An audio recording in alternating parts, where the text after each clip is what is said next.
Welcome to Booked for Two. I'm Genevieve, lover of swoony romances, smutty fantasy, and a good enemies to lovers trope.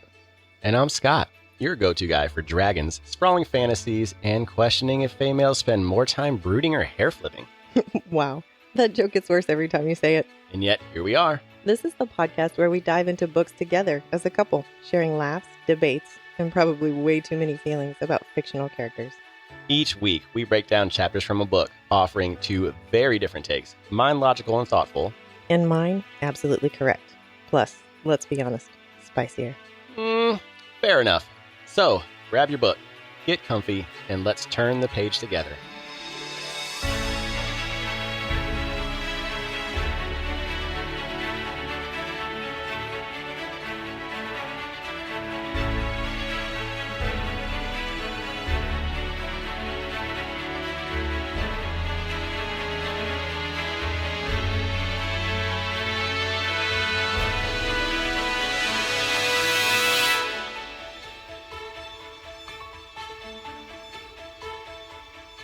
Welcome to episode 2, Training, Tension, and Tender Truths.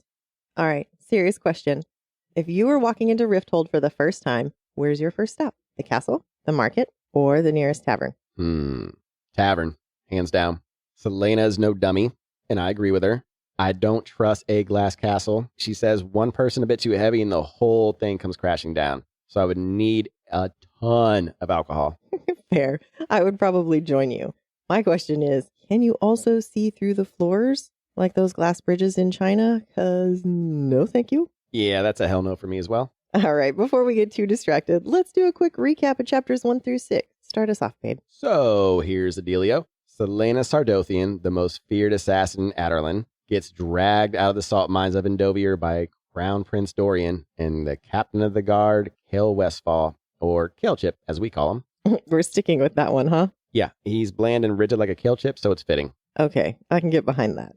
Next, they offer her a deal. Compete to become the king's champion and earn your freedom after 4 years. But first, survive a deadly competition full of soldiers, thieves, and other assassins, all while pretending she's just a no-name criminal while secretly being fabulous and deadly. We left off with Celaena all cleaned up and ready to make her grand entrance in the Rifthold. And now we're jumping into training, rivalries, and some surprisingly tender moments. And of course, stick around for He Said, She Said, which I'm going to win again. But first, don't forget to subscribe to Book for Two wherever you listen to podcasts. And follow us on Facebook, TikTok, and Instagram at Book for Two Podcast for updates, behind-the-scenes content, and maybe some assassin-worthy spunk. So, let's dive in. All right, before we dive headfirst into this week's chapters, I've realized something very important. We might need a better way to let our listeners know when we're switching chapters. Because, let's be honest, right now it's probably about as clear as mud. So being the proactive guy that I am, I've taken it upon myself to create a very professional list of 9 possible sound effects to this transition. Why 9, you ask? Because 10 felt a bit excessive and I ran out of buttons. So you're welcome. Well, thank goodness for less buttons. I absolutely cannot wait for this. Let me guess. It's a mix of goat screams, squeaky bed springs, and probably something ridiculous like a fart with reverb. Go ahead, Mozart. Enlighten. Well, I already forgot which sound goes where. ADHD. So this whole thing's a mystery to me as well. Now, I labeled them A through I. So just roll with me here. If you actually like any of them, which feels like a big if, jot it down and we'll test them out live on this episode. Our listeners can help us by letting us know which they like as well. May the odds be ever in your favor. Oh, I've been ready for this since the moment you said sound effect. Hear what kind of shenanigans you've dreamed up this time. I'm excited. All right, you ready? Yeah. Here we go. So, starting with A. Ooh. Wind chimes. Okay. Kind of magical. Giving ethereal a little bit. It feels very Tinkerbell tapping her wand. Ooh, I like that. Tinkerbell tapping wand. All right, what's the second one? What's B? B, here comes B. That was a really heavy door. Slammed in your face. Really? You're not getting Fireball from that one? So when I download this, they called it Fireball, but I can see your heavy door. It could sound like a slam. Maybe that's how they recorded it. Could be part of how they created the Fireball sound. But listen one more time at the very beginning.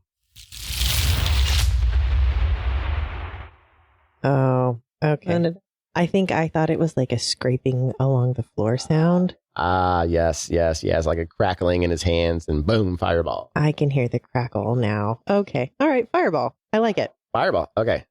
Ready. C. C.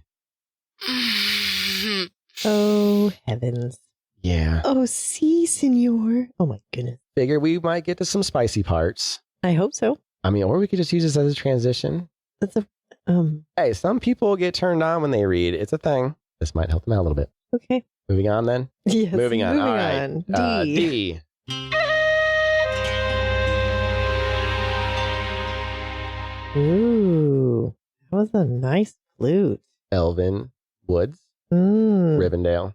Lord of the Rings. Yes. I see all of those things in that sound. Well done. Thank you. All right. You ready? Yep. What is it? What are we on? We are on E. We are on E. Here we go. E. Mm. We need that. We're that lazy now. See? I didn't even have to say it. You asked me a question, and I do it. I feel like your movement to press the button was more than just saying Right? All right. All right. He's got pizzazz. Listen. Mine's just You can add pizzazz. Oh. See, sounds good. Right? They're pretty close, but okay. I'll give it to you. Okay. You can be lazy with that one. All right. Sounds good. Ready to move on? All right. See, that's what it's good for right there. All right. Yeah, I was waiting for you to press it for me, but you didn't. A, B, C, D, E, F. F. Yes. Sorry for my singing voice.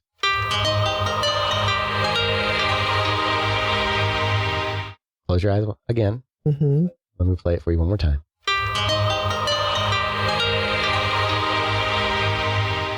I'm sitting in my reading nook in the sun. Right?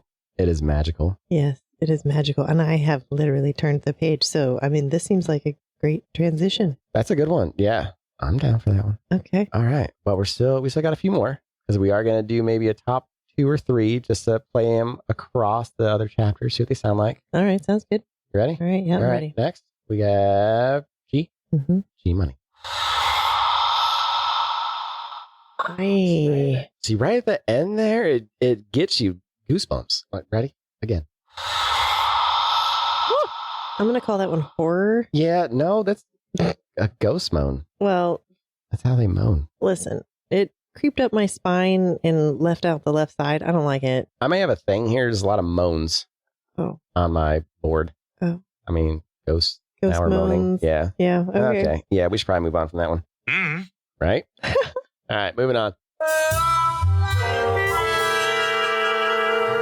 I feel like that was perfectly placed after that joke.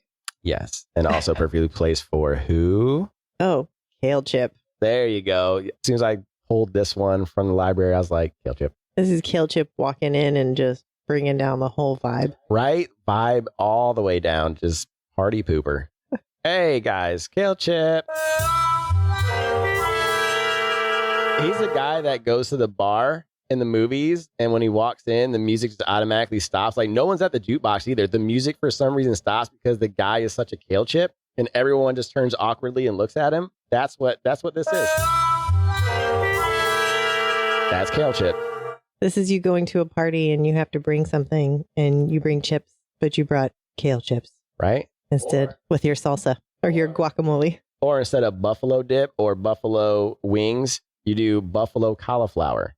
That's how you know when you are really angry at somebody, or if you're just a kale. That's what kale chip would bring. Kale chip. Kale chip. All right, moving on to the last one. You ready? Yes, I'm ready. All right, last one. I.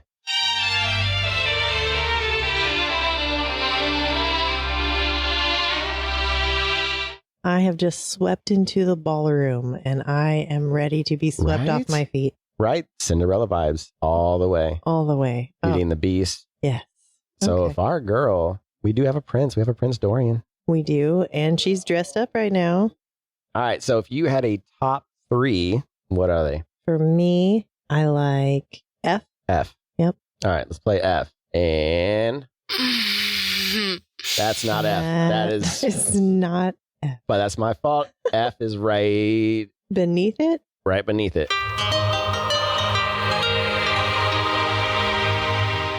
That one, F. Okay, so next. I also like the Cinderella one that we just heard, the last one. So that's this one. All right, so.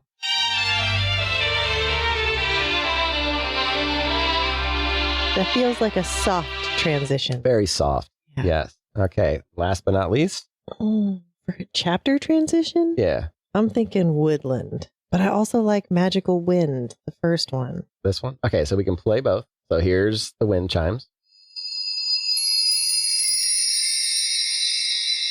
This one, it's simple, and it's a very quick transition. It does kind of bring your mind into that transition. So you're kind of going up and back down. So you're going from 7 to 8. There I am singing again. Sorry, everybody. And the other one.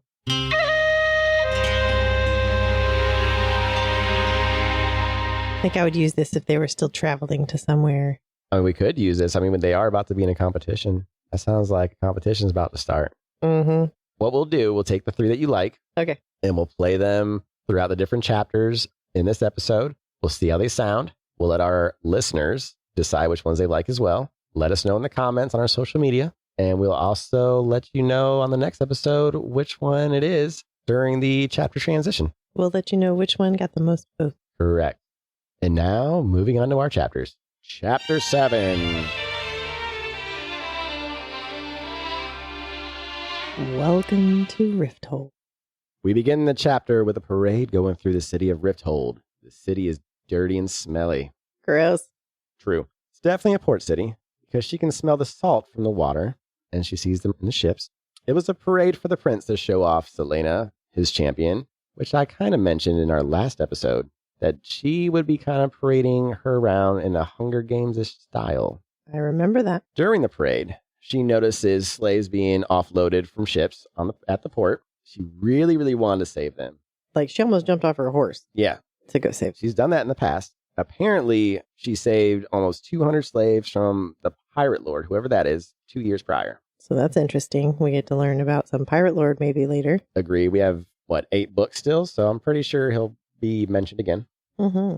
Now we arrive at the glass castle, and by all takes on it, it is ugly and big and 600 rooms, military servants' quarters, but it has gardens, 3 of them, a game park, and a partridge in a pear tree. Like how you slid that in there 4 days before Christmas. Smooth. Of course, it's the holidays. Dorian also doesn't like the glass castle and actually gave her a luxury suite in the stone part, which is just beneath the glass. Dorian lets her know that the competition will begin the next day, and he rushes off to meet his father. We get to meet the king. The king. Here we go. So the scene changes. We're not meeting the king yet. We are with Celaena still, but she is now in her luxurious suite in the stone part of the castle. Important. She has an amazing view of one of the gardens with a beautiful fountain in it from her balcony. After Kale Chip leaves from giving her a tour of her room, she starts assessing what she always does as an assassin, assessing exits. How many guards are watching her, especially the guards up in the balcony with their little crossbows. She really enjoys them. And then she begins looking for weapons, but she noticed there aren't any weapons. Smart for Kale Chip. She notices something off about the room, though. The dimensions are off, babe. Something about the height. Now, knowing you and what you do for a living, what would you be doing in this situation? Well, I would do what she did, assess how to get out, but why is the height wrong? Is there something above that ceiling? I'd be testing it, knocking on the ceiling to see if it sounded hollow, if I could even get up there, depending on how tall the ceiling is, I guess. But that also talks about her skills. Oh, that she noticed the dimensions of the room. Oh. I'm not sure if a normal person would notice that. Because remember, she's assessing everything. She's assessing the height of a room, where the windows are, Jason Bourne stuff, as we mentioned in episode 1. Yeah. I didn't think about that. Now, she does make a makeshift weapon, which is... She made a shiv out of some bone hairpins. I think she broke them apart is what it sounded like and kind of fashioned them together and now has her own little shiv. Yeah, she did notice the billiard balls and the pool stick. She could use those as weapons, but she decided to use that as a weapon instead. So then our girl is... She takes a nap. She's pretty sleepy. So then she gets woken up about 2 hours later. I think that she still goes to sleep with the pool stick, but she has the shiv as underneath the mattress, I think is where she put it. All right, so our girl sleeps for about an hour and she gets woken up to get sized up for a dress because she's got to go to court now. However, after about 2 hours of pampering, she likes what she sees. Looking fabulous. Here's where we meet Philippa, and she is described as large but well dressed. face a bit wrinkled, maybe grandma age, 50s, 60s. But she is one of the few who knows who Celaena really is. This is important. Mm-hmm. And Philippa explains to her that all of the champions have guards, but the people might think that she's just another one of the prince's lady friends. Lady friends, huh? Now, the next line where the prince mentions that he has a big heart. Yeah, I think I took that the wrong way. Like, oh, he has a big heart. But I think she was being sarcastic, and for some reason I missed it. Yeah, I took that as a Playboy way. Going back to the flirting in chapters 1 through 6, he is a flirt. But it also just could be his persona. He could be masking. Yeah. Well, I also like that Philippa has sass. Certainly. Yes, and she was assigned by the prince to Celaena because Celaena was going to be difficult. So he trusts Philippa to basically rein her in. Well, you have a favorite line, don't you? I do, yes. She pinched Celena's cheek, and Celaena was, "Are you mad? I'm an assassin." I thought that was probably the best line. Like, how dare you pinch the cheek? And not just any assassin, the assassin. The assassin. The audacity of this woman to pinch my cheek. And Philippa's like, what are you going to do? I'm grandma. I am here for a reason. She's a hard fairy godmother. Like, think fairy godmother with attitude. There we go. I like that. Our scene shifts again. Dorian is finally speaking with his father. Ooh, we finally meet the king. Yay! But we also find out he has a younger brother. What's his name? Holland. Holland, who resembles the king. But Dorian doesn't look anything like his father or his mother. Or his mother. He has these bright sapphire eyes. Neither one of them have it. So lineage. Interesting. We are questioning. Patriage. Is that what it's called? Patronage? Whatever. Either way, we need Maury Povich to figure this out for us. Maury, who is the father? Now, we can't question who the mother is, right? Unless this is an adoption. What if he was stolen? Ooh, stolen. What do you mean?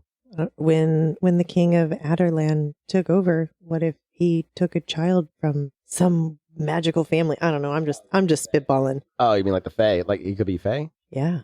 With those sapphire eyes. Yeah. And maybe keep your enemies close and your friends close and your enemies there closer. You go. There yeah, we go. There you go. There you go. Got that one wrong. All right. So the king is harsh and he shows no love. And he is definitely questioning Dorian's choice of champion. And he already mentions that, oh, man, you're going to lose some gold coin already. People are betting on this tournament. So that's interesting. Again, Hunger Games. They were betting. Oh, yeah. So some people know about this. Parade, betting, definitely could be like a big tournament for the city. Maybe the king is trying to take the, eyes off the people from something. Why is he doing this? Anyways, Dorian hates him. Yeah. And wants away from him. So maybe that's why he chose the assassin. Maybe that's why he chose Celaena specifically to help him leave. Something to think about. She is the best assassin in the land. And then you also have your best friend as captain of is it the Royal Guard again? Yes. Yeah, Royal Guard. Captain of the Royal Guard at only 22 years old, mind you. Now, we also learn a little bit more about Duke Borrington or Parrington. We learn that he is sponsoring Kane. Kane, who the king seems very confident with, is the odds-on favorite for this tournament. But then the conversation shifts with the mentioning of a war with, is it Wendlin? Wendlin, yes. And that's in the south, right? On our map? I believe so. Yep, right here. Okay, good. And the king casually asks if Dorian behaved himself during his trip to Endovier because of Dorian's reputation, I believe anyway, as a playboy. So he's like, did you behave yourself? Did you waste my money while you were on this trip of yours getting your said champion? Is that the real reason why you were there? So he had little spy there, little narc on his back, reporting on his every move. Mm-hmm. Lovely. But things get more tense because Dorian has enough of his shit and starts pushing back. So that tells me Dorian does have some guts, especially when he tells him to stop playing God. That was ballsy. Yeah. The king then responds with, I am God. And he wants Dorian to stay away from Celaena. And he actually accuses her of being a witch. Says that she is a witch. So he might know that she has magic. Yeah. And then Dorian just can't stop himself. So then the king has to backhand him. Yeah. And that's the end of our chapter at that point. Dorian just kind of bows out like, all right, let me get out of here. Seething with rage. Yep. So overall with this chapter, it was a quick but important chapter. We meet the king. Mm-hmm. We learn that Dorian has a brother. We also learn that he looks nothing like his family, so it could be adopted or it could be a different father. We have no idea. It could be Fae. We also learn about the castle. And we met Philippa, who I think I'm really going to enjoy. Yes, he will definitely be a favorite of yours, most likely. We are going to move on to the next chapter. Chapter 8. Wrong one. All right, for real. All right, here we go. Chapter 8. Our love of books. Here we are, Chapter 8. We find Celaena and Calechip strolling through the castle halls together as he gives her a tour of the massive stone structure. She still flat out refuses to set foot in that glass section of the castle. She's convinced it will shatter on her. Only an idiot would walk in a house made of glass. It's as sturdy as steel and stone. Yes, until someone just a bit too heavy enters and it comes crashing down. See?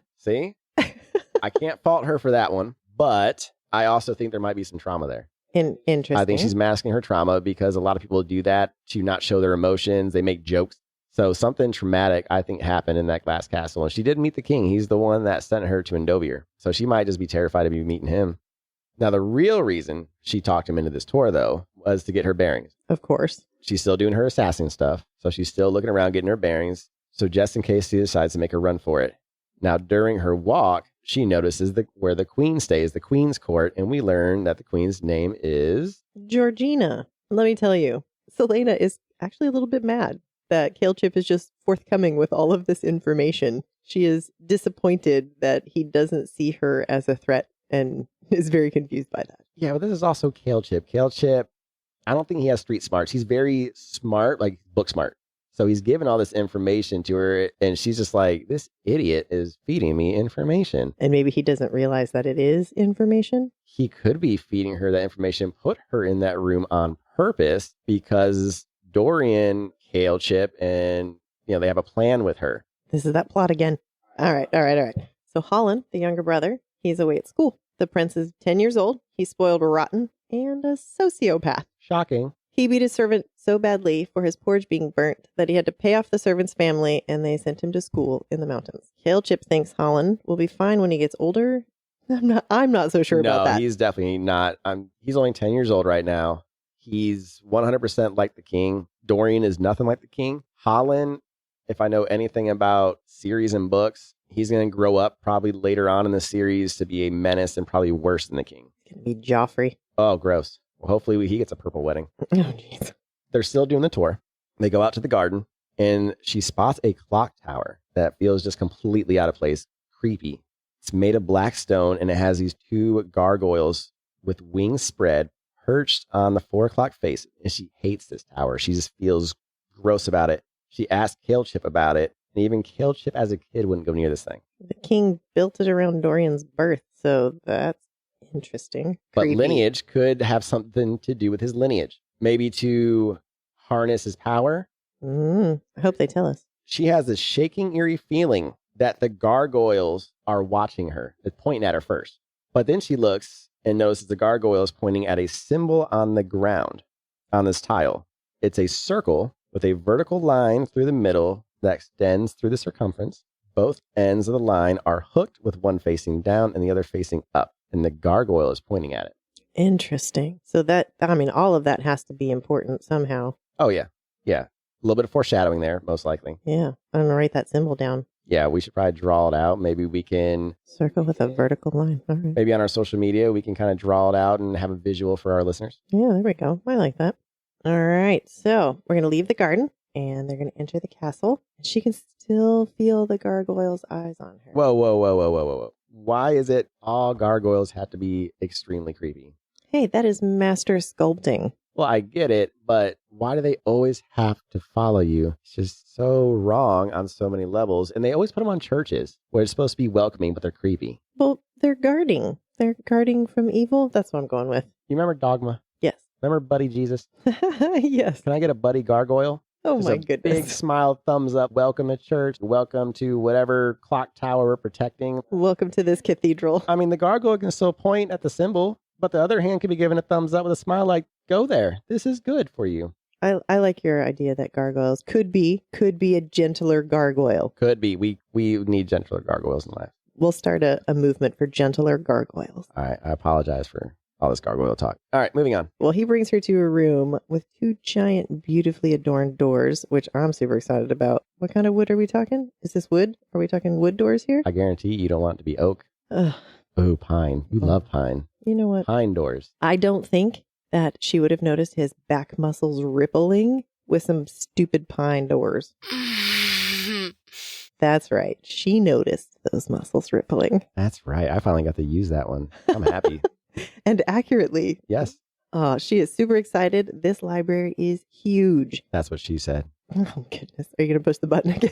No, we'll leave the button alone this time. Okay. She finds out that it was 1 million books That is huge. that were in here last time, but they didn't count in the last 200 years. Gross. Nobody's counted, so it's probably a lot more than that. So are they not cleaning? 200 years? Are they at least cleaning? Maybe there's magic dust fairies. Well, I mean, I don't know. As the king might be clean. He might not be a reader, but he probably is some neat freak. Maybe there's no dust that gets in there because nobody's allowed to go in there. Ooh, good call. All right, so we know that Celaena loves to read. Yes, which we notice series, the ACOTAR series, that she has kind of a theme with her main characters being lovers of books. That sounds like us, lovers of books. I assume that her husband probably also reads books. I wonder if they read together. Well, I assume her husband is also the model for Mr. Ryzan and possibly Mr. Dorian here. Ooh. Anyways. All right, where were we? All right, so Terrasan, where Celaena is from, has the Great Library of Corinth, which is twice the size of the current library. I thought size doesn't matter when it comes to books. I don't know. When it comes to how many books you have, I guess. Yeah, that's accurate. I have a small library. She visited when she was very young, and she is wondering how many books are actually left over at that library because of the king. Then she wants to know, Calechip, hey, why are there no guards in here? This is gold. This knowledge is gold. Why are there no guards? She asks Calechip why none of his guards are in the library, and he says, Guards are of no use in a library. But oh, how wrong he was. Libraries were full of ideas, perhaps the most dangerous and powerful of all weapons. I love that. Knowledge is power. Knowledge is power, and that's exactly what the author is trying to infer in this message, that knowledge is mightier than the sword. And that's why the king is trying to burn all these libraries and get rid of magic, so nobody has knowledge. If you don't know about it, you can't learn about it. Exactly. You can't know that things can be different. Exactly, and that's why he also massacred the older people, because then if you get rid of the knowledge and get rid of the older people who remember things the way they were before, you could control an entire economy. You control the way people think and how they act. And they'll just be like, oh, this is how it always was. Because they don't know any different. Exactly. The history has been erased. And how many religions have we lost through time because of other religions coming in and destroying entire civilizations, entire religions? So that's exactly what's happening here. With that, she is super excited. All of these books at her fingertips, just across the way. And she assumes that she can read whatever she wants. And then Calechip reminds her, oh, this is the king's library. So after leaving the library and finishing supper, Celaena starts mapping out more escape routes. Her thoughts drift back to the library from earlier, though, as she feels a pang of sadness, knowing all those books are sitting there untouched and unread. Probably dusty as hell. Determined to explore them properly, she decides to follow protocol. Just as Captain Westfall would expect, she wrote a letter to Dorian, and it goes, Your Highness, it has come to my attention that your library isn't a library, but rather a personal collection for only you and your esteemed father to enjoy. As many of your 1,000,000 books seem to be present and underused, I must beg you grant me permission to borrow a few, so that they might receive the attention they deserve. Since I am deprived of company and entertainment, this act of kindness is the least someone of your importance could deign to bestow upon a lowly, miserable wretch such as I. Yours most truly, Celaena Sardone. Very nice. About an hour later, she receives a stack of books from a servant and a letter from our prince, which reads, My most true assassin, enclosed are 7 books from my personal library that I have recently read and enjoyed immensely. You are, of course, free to read as many of the books in the castle library as you wish, but I command you to read these first so that we might discuss them. I promise they are not dull, for I am not one inclined to sit through pages of nonsense and bloated speech. Though perhaps you enjoy works and authors who think very highly of themselves. Most affectionately, Dorian. How is that? Haviliard? There you go. I mean, we did say I was going to butcher some names during this book reading, so. Yep, there you go. So.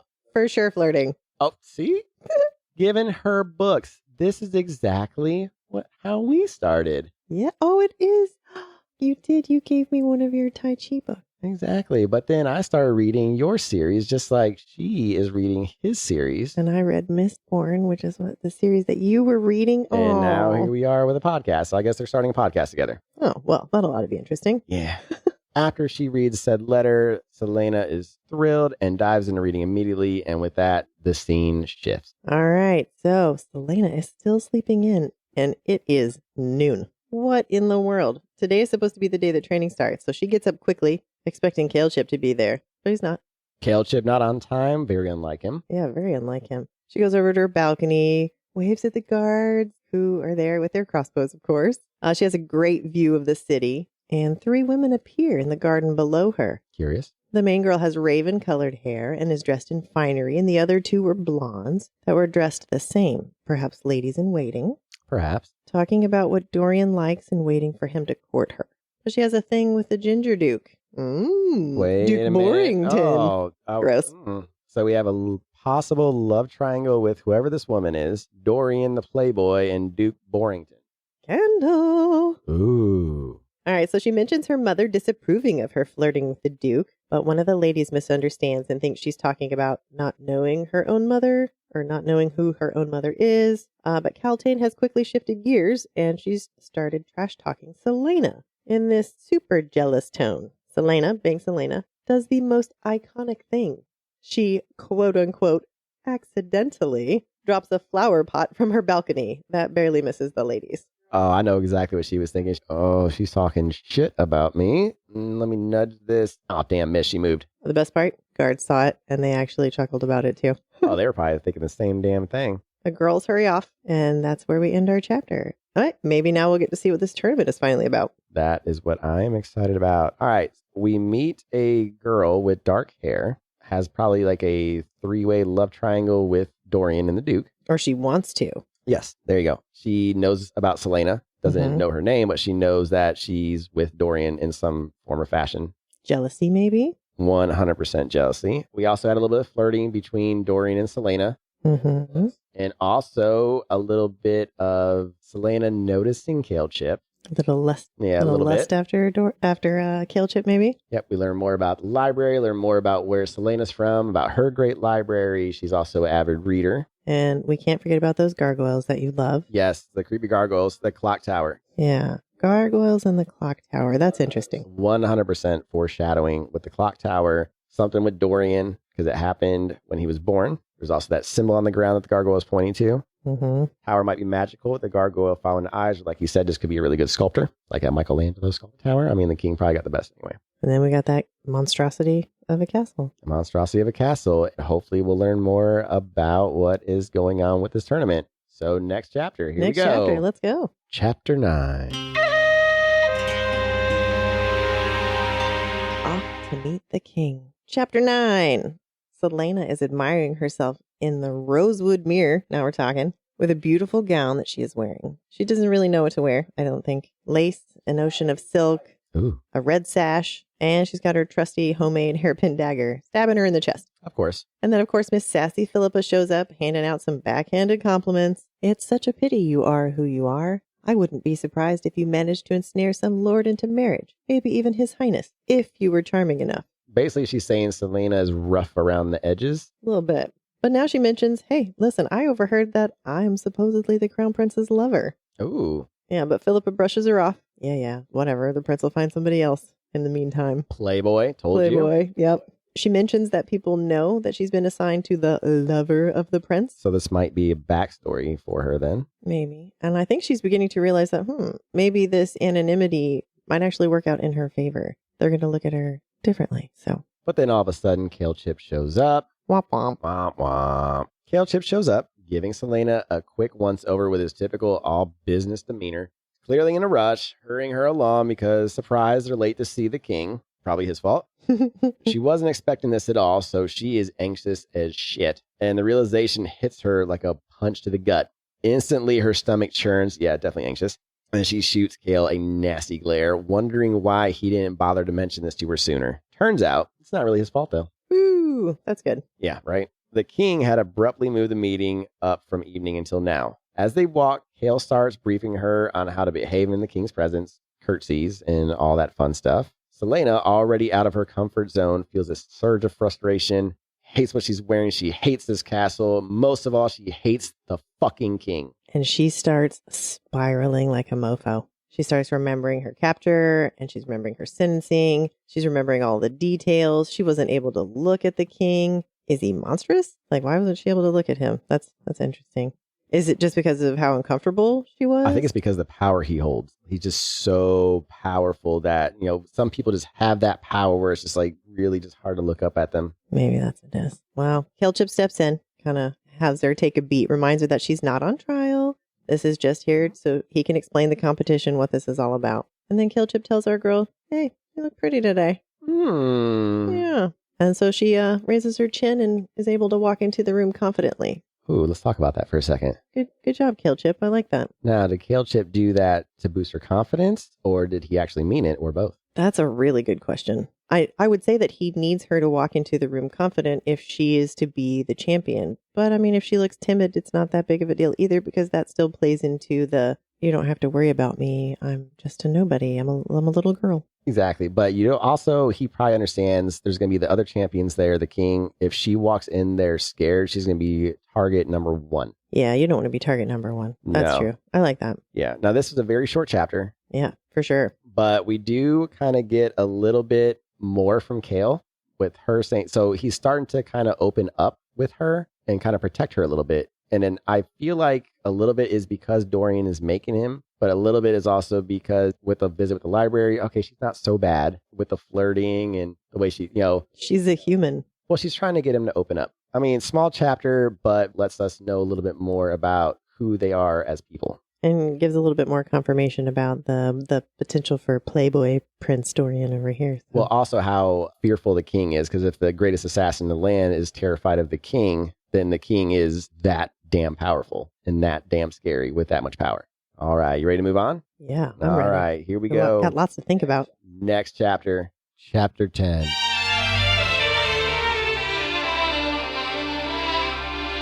The rules of the tournament. We have arrived. Let's find out more about this tournament. Yes. As Celaena enters the room, she is scanning as usual. No windows, just a wall of glass. And one exit where she just came in. That gives me the heebie-jeebies. All right, our assassin in silk takes note of the monstrous fireplace. So that's interesting. Something greenish about the flame that she actually physically reacted to. They were the last ones, which the king briefly acknowledged. Oh, now that you've all finally bothered to arrive. Dick. She recognizes his voice from her trial, and that seems to really affect her. And then she notices his sword, which is named Notung. And supposedly that means no one who stands before it survives, or just that no one that stands before it survives. Yeah, that seems very fitting for him, considering that he's just wiping everybody out. She also scans the room, and she notices all of the other nobles standing with their champions. 23 of them, plus her, makes 24. 24 champions and 24 masters. Noblemen that have their own, that are putting forth champions. Yes, that's what it sounds like. She notices that the others look like they were probably picked for muscles and not brains. She also takes note that 3 of them are chained up, and she realizes that the dress she is wearing makes her look weak. So they're all looking at her, and in typical sassy girl fashion, she just stares right back. Why is this gray-eyed dude staring at her, though? So here's my thing when it comes to gray eyes. There's always something shifty about him. See, I don't trust gray eyes. I've never met anyone with gray eyes. So for me, that's not natural. I'm not sure I have either now that you mention it. I'll have to think about it. So I'm wondering, undead, werewolf, anything out of the ordinary, could be a magical being. So I'm going to monitor that one. Supernatural, maybe. Yes. So she glances over at Duke Parrington's champion, Kane, and immediately notices how massive this dude is. But I'm wondering if she's questioning if he's going to break through the glass. Oh, gosh. He's a mountain of muscle and steel. The kind of guy who looks like he could crush boulders for stress relief. He's not unattractive, though, but there's a nastiness to his demeanor. Probably like Gaston from Beauty and the Beast. Yeah, that air of cockiness. Yeah, he's just as unpleasant as he is huge, just like Gaston. But then the king begins laying out the tournament rules. His voice is very cold, commanding. He's really trying to get into their heads, make sure that everyone knows that he is in charge. The competition will last 13 weeks, during which the champions will train daily and face a test or trial each week. These trials won't be easy, and after each one, someone will be eliminated. Death is very real possibility during these trials, and the king makes it clear that there will be additional elimination tests at his discretion. So if anyone falls behind, displeases him, they'll be promptly sent back, quote unquote, to wherever they came from. And I say quote unquote because I don't think he's going to let anybody from in this tournament return home. Why would he? Then they would spread word about this. Exactly. You can't have witnesses to something like this. I agree. Now, the final showdown will take place the week after Yulemas, which is fitting because right now, as we're recording, it would be a week away from this week for us because we are 4 days from Christmas. When the remaining 4 champions will face each other, so we'll have a final 4, and they will duel to determine who will become the king's champion. Dum, dum, dum. Only a few in his court know about this competition.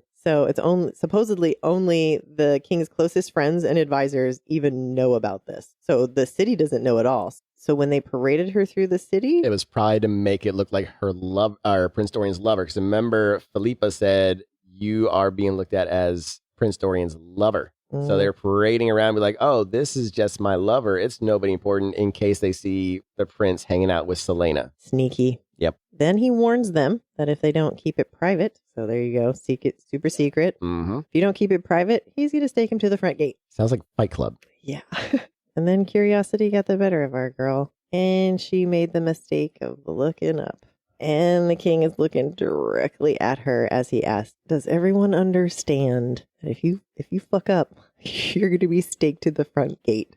And he's just staring at her. That's creepy. I think he's letting her know your head will be on a pike directly because he knows who she is. And you mentioned that you think that the king knows that she's magical. Yeah, I think so. So the king mentions that he's leaving the kingdom and he's not actually going to return until Yulemas. He's not even going to be here for this, but he does warn them that he can still execute them from wherever he is. No doubt. And then Dorian, balls of steel, interrupts his father to ask, like, hey man, you got anything else? Because I gotta go. Yep, got things to do. The king doesn't actually look at him and just kind of waves him away. And Dorian actually winks at Calechip as he walks out, and the king just dismisses everyone. I forgot about the wink. Yeah. So I'm wondering if he's saying like our plan is in motion. Working. Yeah, is something in motion. But I cannot believe that he actually interrupted the king. Dorian knows he can get away with things with the king, I feel, because the king doesn't take shit from anybody. And why would he take shit from his own son? He would put him in line. But for some reason, he kind of lets Dorian get away with things. And that's curious. I'm wondering if Dorian is special in some way. I'm excited to find out what that wink was all about. Right. Now let's talk about the tournament. 24 champions. Yes. We don't know who everybody is yet, but we know that the town doesn't know what's happening. So it's just these guys. And they've all been picked by 24 other noblemen. Mm-hmm. So everyone's involved. We know there's betting involved. The king mentioned that to Dorian a couple chapters before. So now we get to find out who they are, who's supporting, or who's sponsoring. There we go. That's the word I wanted. Sponsoring these other champions. The moment they're alone, Cale breaks the silence with his usual, dry tone. Well, you managed to keep your mouth shut for once.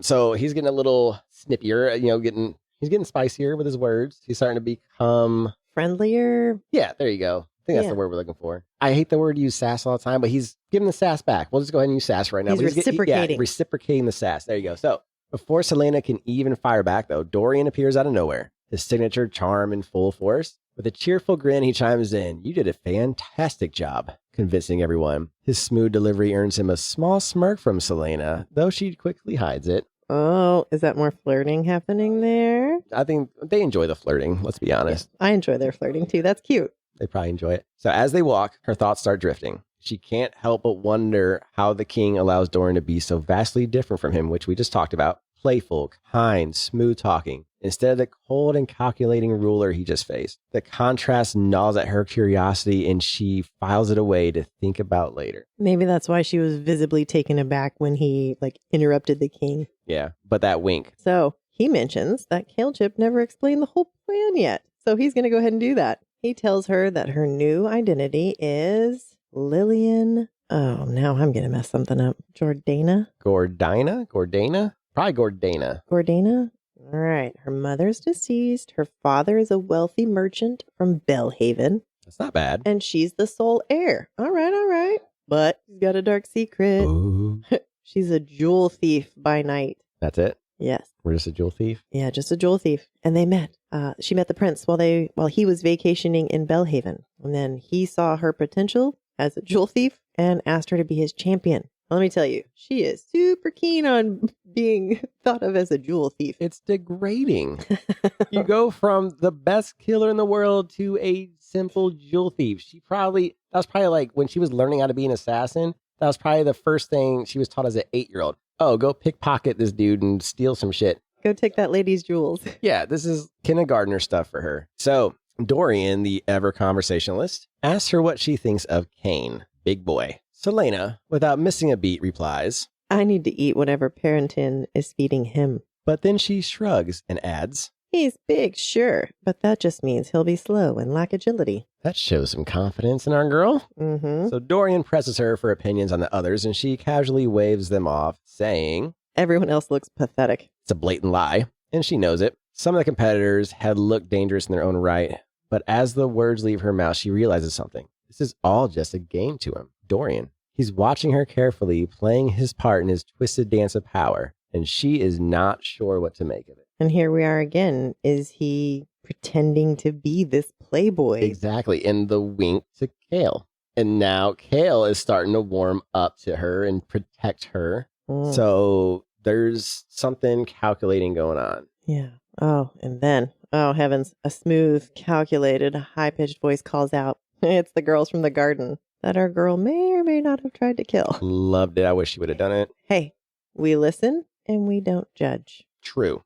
We learn her name is Lady Celaena Rompier. I'm going to say it like that just because I assume it's French. It sounds French. I'm going to go with it. Rompier. And she sounds like she's going to be a lot of fun already. I definitely can sense the sarcasm. Yeah, she does that step between thing. You know what I'm talking about. Where she steps between the man and the woman and puts her back to the person that he's clearly there with. Yeah, clearly a power move. The move was noticed, but Celaena just ignored it, kind of rolling her eyes about it, I guess. Mm-hmm. Lady Celaena tells Dorian that his mom is looking for him. But Dorian ignores her and introduces Celaena instead as Lady Lillian. Jordana, Gordana, whatever. Yeah. So Celaena does the usual look her up and down. Jelly much? And she asks, quote unquote, casually, how long will we be staying? And Dorian just says years. You think because she'll win that he thinks that? Or Oh, most likely. He's already planning on her being there, what they say, 4 years 4 together. years, yeah. And he's probably going to hope for longer. But he's planning on her being there, so he's being honest. Yeah. Well, she's pissed. Celaena doesn't like that. Good. There's this look exchanged between Kale Chip and Dorian again. It seemed to be about Celaena, maybe exasperation or annoyance or like condescending at her or something. You could tell all three of them were extremely annoyed with her. Yeah. But then Dorian just dramatically announces that Lillian and Kale Chip are very close companions. And then Kale Chip's over there blushing like a little schoolgirl, and Celaena loves it. Oh, of course, because Kale Chip probably doesn't even know what's going on. Yeah, it seems like he's just caught in the middle on this one. Right? Just kind of... So Lady Celaena makes a pass at the prince, and they begin to now mess with Celaena when she mentions Celaena's dress. Yeah. But Dorian makes a point to piss Celaena back off and says, oh, I had that specially made for Lady Lillian. And when Celaena glances at the prince and she realizes they have the same intent, one common enemy, Celaena then tries to dog Celaena's pale skin, and again, Dorian sticks up for her, but brings Kale Chip into it, who was not ready at all. Here we go again. Right, the whole, he has no idea what's going on. I think it's that whole street smarts thing. Yeah. But Celaena giggles right along and compliments Celaena, kind of playing her game back at her. Mm-hmm. Dorian takes his leave, but not before one last poke of the bear. He bows to Lady Celaena and Kale Chip, but he kisses Celaena's hand, and boy, howdy. Kale Chip chimes in, and they also need to leave, and Celaena says she is meeting with the Duke, not without a snide. We must be friends, you and I, at Celaena. But let's talk about that. We must be friends, you and I. Well, first, let's talk about that kiss on the hand. Is that the one that sent shivers up her arm? Is that the one we're talking about? Yeah. It is that one. It is that one. Yeah. All right. Oh. Okay. A little and shivers. boy, howdy. Boy, howdy. Yeah. You like that one, did you? Boy, we howdy. must be friends, you and I. Yeah, what a Keep your friends close and your enemies even closer. That's Caltain's motto right there. All right. They part ways and Kale is all sassy, asking Celaena if she enjoyed that. Of course, she confirms. Duh. Kale mentions that her and Dorian share the same sense of humor. But then when she says that maybe she and Dorian will become dear friends and that Kale will be left behind, he smacks her with, Dorian is more inclined to associate with ladies of better breeding and beauty, just to get a rise out of her. Mm-hmm. So they part ways with Lady Caltain, and Kale is all sassy, asking if Celaena enjoyed that. She, of course, confirms. Duh. And then Kale mentions that her and Dorian share the same sense of humor. When she says that maybe she and Dorian will become dear friends and leave poor Calechip behind, he smacks her with, Dorian is more inclined to associate with ladies of better breeding and beauty. ouch. But did he say it just to get a rise out of her? That's rude. Anyways, they talk about how she hates women like Caltain. Caltain's dad is as rich as a king, which is why the Duke likes her. Well, so Duke's in it for the money, maybe. That's what it sounds like. This conversation between her and Calechip is a lot more friendly than ones they've had before. She asked him if he was eating lunch with her, and he frowns and says he has to work. A frown, okay. But she notices a smile from Calechip and scoffs at her title of Adderland's assassin.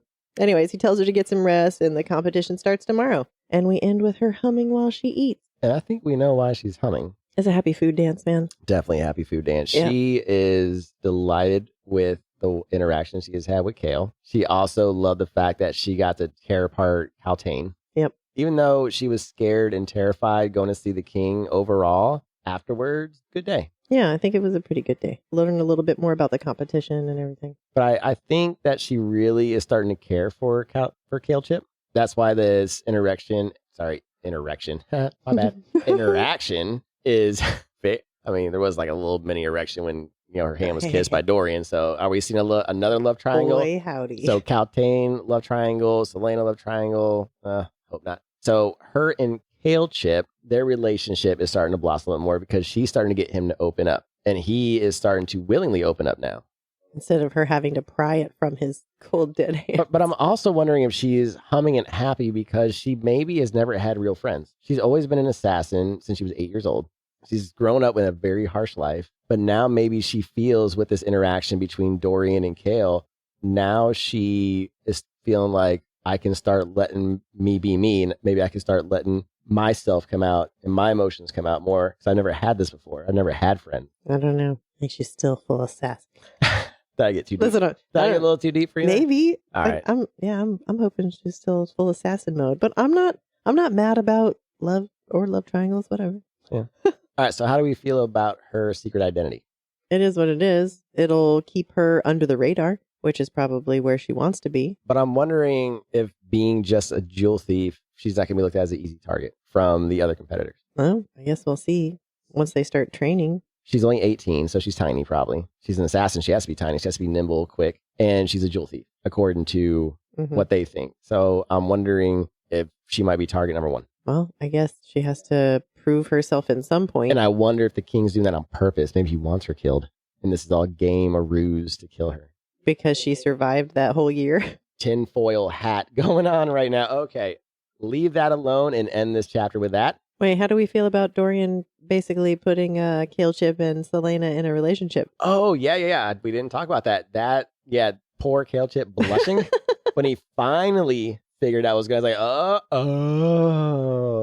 poor guy. Me and her. Oh, man. But then I think he also enjoys it a little bit. Probably. But maybe also why their relationship's also blossoming is because he also knows that that's part of his cover now. Is that, oh, great, now I'm stuck with her, so I have to talk to her, and I'm having lunch with her, I'm having dinner with her now.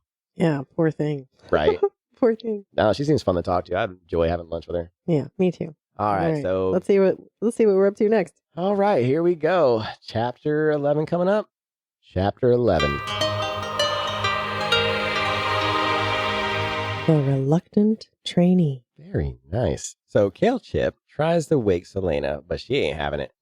All she wants to do is sleep in, pulling the blanket over her head, groaning. He pointedly, quote unquote, didn't notice the bit of skin peeking out. He sure as hell noticed. Are you sure? It says in the book that he didn't notice.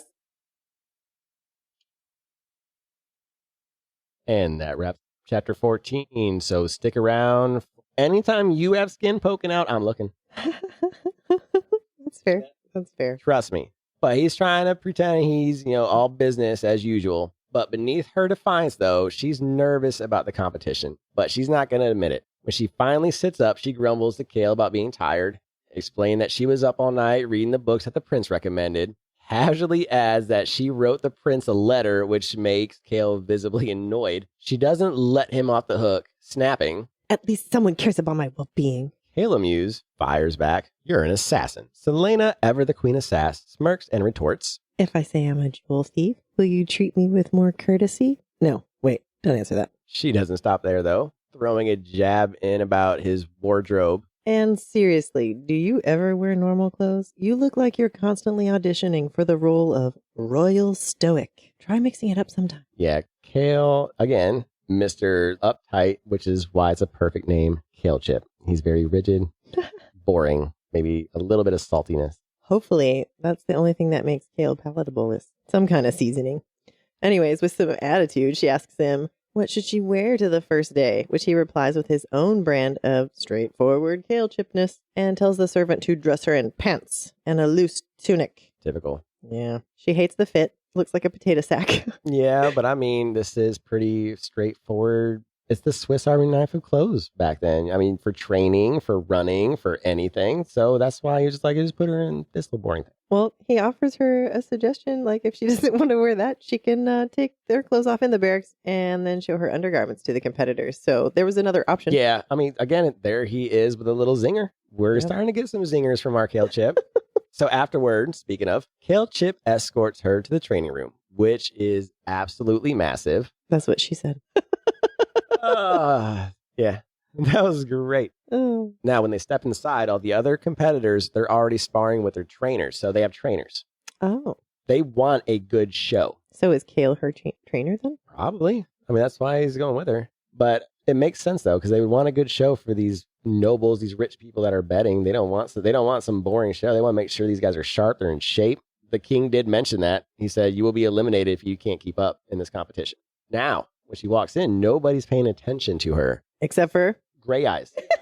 Gray eyes. I told you. There's something. Yep, there's something about fishy. gray eyes. And again, he throws her a lazy half smile. So he's not only got the creepy gray eyes, he's also giving her a creepy smile. So he knows something. He's eyeing her on purpose. So Celaena, not wanting to miss a chance for sarcasm, turns to Kale and deadpans. You expect me to use a mace an hour after sunrise? When I wake up in the morning, I don't want to throw around heavy shit. As they walk further in, 6 guards block off a doorway, and Kale leans in to warn her, don't try anything. She rolls her eyes, but doesn't. I'm not worried about your 6 guards, dude. 23 men at once while I was starving in Endovier. Yeah. I can take out these 6 guys. Yeah, not worried about your she's 6. fine. Scanning the weapons rack, she has to admit the selection is impressive. Lots of cool weapons. She's proficient in just about all of them. Though, judging by the way that others are handling their gear, so is everyone else. So that's scary. So everyone's got the same starting point there with at least some kind of skill with all of the weapons. So while browsing, though, her gaze shifts, and she notices Cain towering above the rest. And tower, I say, is the right word, because, of course, he strides over. Oh, here I come, trying to intimidate her. But instead just gets her riled up. And she just wants to finish him off right there. And then Kale has to step in and tells her to beat Cain in the competition. So she finally picks a weapon, and she chooses a rapier. Offhandedly thinking, you know what? I could cut Kale's heart out from a safe distance with this. Nice. I like her thinking. Yeah, that's some good forethought there. And as they start training, she starts to realize, oh, okay, Kale is actually pretty good. There's a reason he's captain of the guards, man. Yeah, and at such a young age. Well, he's got some skills. But she's not going to let him know that. She's got to keep that under wraps. So she's not going to visibly... Can't inflate the ego. So at one point, she actually thinks she has him. And this was pretty smooth. And he says... Oh, that's me. Something to remember when fighting me. I don't lose. And bam, she's on the ground. Unfortunately, our boy Cain saw that. Now he's all smirking. That's not good. Looking, yeah. So Kale gives her props, but knows that's not her best. So he tells her to pick her best weapons. There we go. So she picks up 2 hunting knives and says, my dear old friends. And now we end the chapter with this wicked smile creeping across her face. Let the kickassery begin. I am excited. Mm-hmm. So now we're going to have a good little matchup between Kale Chip and Celaena because she's got her daggers now. So it sounds like that he is her trainer. Yes. Okay, fabulous. Also, that little move that Kale Chip pulled on her, that little move he pulled, I think he went from Kale Chip to Kale Smoothie. Oh, gross. Who wants a kale You smoothie? like that? The Kale Smoothie? No. That was a smooth move. That was a smooth move. Yeah. Again, the relationship is blossoming, Yep. which is very important. Another short chapter, but a very important chapter, budding our relationship, making them bigger. Yep. I love it. And learning that everybody in this competition knows how to fight. Yes. And Kale Chip is one hell of a fighter as well. Yeah, even at such a young age. Well, I mean, she's young too. Yes. But, I mean, But she was trained by King of the South. he's captain of the Royal Guard. Captain of the Royal Guard. That is true. So someone trained him. Everybody's got to have skills. Wonderful chapter, and we're ready to move on. Chapter 12. Choose your champ. All right, we're finally ready to see our girl in action, and wah, wah. Oh. Instead of epic moves, someone dramatically chucks a spear into the ground to grab everyone's attention. Subtle. Enter, is it Theodus or Theodus? either way? They just call him Brulo. He's the weapons master. Again, we were going to butcher names. Here to determine by order of the king whether everyone is even worthy of competing. By order of the king. So he's a hard ass. Yeah, all right. Brulo's got that been doing this for 30 years and I'm over it energy. So he's too old for this shit, which immediately makes him kind of my guy. You can practically feel the weight in his no-nonsense stare. Kale Chip, of course, snaps to attention like Brulo just caught him sneaking cookies for dinner. Wonder why that is. Intriguing. Yeah, and it makes Celaena pause and wonder if Kale had been trained under him. As you said, intriguing. But enough about grumpy old Brulo, my favorite, because now it is time for the real fun. Let's meet our champions. Ba-ba-na-na. We'll start with Big Daddy Kane, of course. Of course. Or at least he starts with himself. He's a soldier in the king's army from the White Fang Mountains. The mountain men are said to be big and brutal, and however, most of them rebelled against Adarlan, which makes her wonder what his people think of him now because of this, but what would her people think of her as well? Brulo didn't seem to care much about Kane, didn't really pause on him, and quickly moved on. Yeah, seems like Brulo is just, introduce yourselves. You're whoever, you think you're some badass. He seems nonplussed. Yeah. So next we have Xavier Forel. Definitely said that one right. He's a master thief of Melisandre. I think I said that one right, maybe? Melisande? One of these days. I'm just going to, if I ever write a fantasy book, it's going to be York. You can't mess it up. Or just Northwest. I don't know. Something easy. I bet we could probably go on her page and find out how to say these things. Oh, yeah. I have more fun mispronouncing them anyway. Me too. So he's described as a slender, tall man with thinning blonde hair. He's not exactly intimidating, but appearances can be deceiving, right? Mm-hmm. A master thief would probably want to be thin. You want to get into tight places. You want to blend in. Blend in. You don't want to be noticed. Yeah. Then we meet a few more characters, including Knox Owen, one of the 4 thieves in the competition. He's the dark-haired, gray-eyed man that's been smiling at Celaena, which, let's be honest, immediately makes him more interesting. Yeah, let's not start with how I feel about him. Interesting is a funny word. We are watching you, sir. Okay, and now for the piece de la resistance, Bill Chastain. Thank you for finally giving us an easy one, SJM. Bill Chastain. Probably said it wrong still. Yeah, right. It's like Bill Chastain, better known as the Eye Eater. Oh. Yes, you heard that correctly. He eats the eyes of his victims. How very Jeffrey Dahmer of him. Honestly, it's only a matter of time before Netflix announces a true crime documentary about this guy. I can practically hear the ominous music and see the dramatic reenactments already. You know I'd be all over that. I know you would and every other woman would. You guys love those things. True crime. True crime. He's one of the 2 shackled competitors, which checks out because, eye eating. But here's the kicker. He looks painfully plain, which is normal for a serial killer. It seems to be their norm. Blend in. Don't be... Brown hair, tan skin, average height, but he does have a scarred mouth, probably from eating the eyes. The kind of guy you'd pass on the street without a second thought, though. Unless he's licking his lips and looking at your eyeballs like they're a snack bag. Oh, gross. Right? Okay. Well, his shackle buddy is Ned Clement. Shackle buddy. Love it. Shackle buddy. And can we just pause to appreciate that Sarah J. Maas is hitting bullseyes with these serial killer names? Right? Nicknamed Scythe. Scythe and Eye Eater. Ned spends his free time chopping up temple priestesses. You know, just your average hobby. When he's not doing that, he's probably dreaming of catching waves or reading his favorite book. Because villains need downtime too, right? I mean, serial killers are normal people too. They are people too. What she does note that is both of them are tanned. But that might be from working at Endovir's sister mind in, oh no, Calacula. Oh man. Calacula? Calacula. These two are just a bundle of fun. You can tell already. The Eye Eater and Scythe. But then you also mentioned Calacula, a sister mine. So there's possibly two mines, one north, one south, because they make hand. Oh, yes, yes.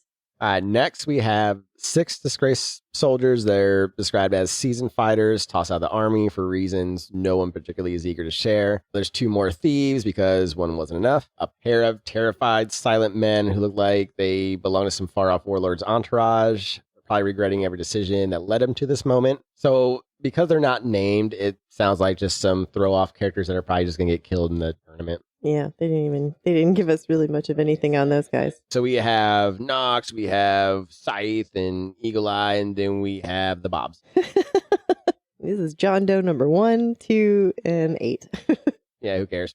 All right, let's not forget the assassins. Oh, okay. There are 5 of them. Celaena doesn't recognize 4, but the 5th one she does. That's Grave, a man she clearly knows but doesn't seem impressed by. None of them are from the Assassin's Guild. Okay. Arobin would never let one of his own be caught dead in this mess, which is weird because she's in this mess. She does, however, decide to keep an eye on the unknown 4, even though they don't seem like silent assassins from the Red Desert either. Celaena trained with the silent assassins for a month, and by her own admission, it was brutal. Okay. And these guys are not giving off those vibes. So I'm wondering if they might be a rival assassin club or, assassin guild. Sorry, not rival assassin guild. Yeah, maybe. And so why would she have joined them for only a month? Or what happened? I'm sure we'll get kind of backstory later. That's probably like an Assassin's Blade thing, maybe. Maybe she was there for an assassination. Ooh, assassination that went wrong. Yeah, maybe, what's his name? Arobin? Probably sent her there to assassinate someone like infiltrate. Who knows? Maybe we'll hear more about that later. Yeah, so back to Grave. Mm-hmm. He's the assassin that she notices. He's described as short with a kind of wicked face that makes people instinctively look away. Like they'd rather not know what he's capable of. He's another shackled competitor, so he's the 3rd shackled competitor. Though they did take his off, probably to make things more interesting. Not that they're taking any chances, he also has 5 guards of his own watching him. When he grins, Celaena can't help to notice his brown rotting teeth, which instantly makes her stomach turn. Gross. The wave of disgust intensifies when he gives her a slow, leering once-over. Ew. Blech. Yeah, it's gross. Yeah, that would make any female male squirm, having that guy look at you like that. Ugh. That makes my skin crawl. So it kind of looks like, that's what it says, makes her skin crawl. Mm-hmm. And she can't feel that whatever crime he's committed against women are far worse than anyone's letting on. Ew. Ugh. Then it's Celaena's turn, or should we say Lillian? And she's introduced as the jewel thief from Bellhaven. And of course, the men can't resist snickering. Men. And Brullo, not one to indulge any of their nonsense, actually shuts them down with a curt announcement. You've got 5 minutes, prepare for a run. And their first test will be in 5 days. Now, as the champions began whispering amongst themselves, the consensus is clear that Kane and Grave are probably the biggest threats. Lena feels her pride take a solid hit. Oof. Being the best assassin in the world, that was a lot of pride. And now she's, again, a jewel thief. Spending 8 years, she built her infamous reputation. And it stings the hell out of her to play an insignificant jewel. Now, deep down, she knows that if they had any idea who she was, she would easily be. Probably the most feared out of everybody if they knew who she was. Now, speaking of keeping that little secret safe, enter Captain Kalechip with his unsolicited advice. Sidles up to her, clearly on a mission, and says something shockingly complimentary. He didn't realize just how good she was and admits they're lucky no one else noticed. He then tells her, hey, dial it down. Stay in the middle of the pack, which she naturally does not want to do. She's the best. Why would she not want to prove that she is the best? She is not known for her modesty, which Kale also takes note of. Exactly. But Kale explains their strategy, which is about staying unnoticed. As far as the other champions are concerned, she's just some spoiled rich girl who dabbled in petty theft, and no one sees her as a threat, which I mentioned that she'd be target number one. So Kale feels the opposite. He feels if she goes unnoticed that she's not a threat, that they're going to focus on the biggest threat first instead of focusing on the easy targets. They feel they could probably take out the easy targets last. But he's not even suggesting at the bottom. He's saying, I know you're good, be in the middle. So don't be at the bottom, be in the middle. Yeah, you're right, because then you'd still be a target at the bottom. You do want to be at the middle. So she wants to be a very skilled jewel thief, not just a regular ass jewel. Yep. Because he said if no one's worried about her, they'll be too busy going after each other. It takes some convincing, but she finally says, all right, okay, that's some pretty good logic. I'll take it, Killship.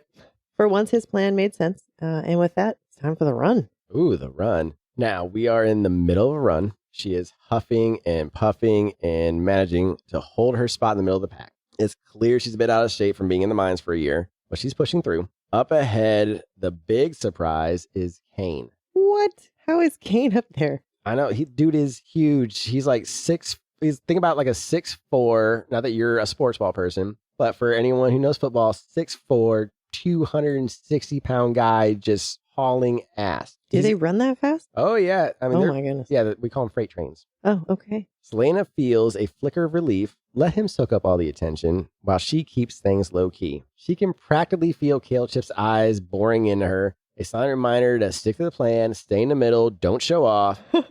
By the end of the race, exhaustion is clawing at her, but years of brutal training under the best assassin in the world taught her one thing: never quit. As soon as they cross the finish line, she pulls the oldest trick in the book, though, pretending she's lost her ring so she can duck away unnoticed. What ring? What ring did she just lose?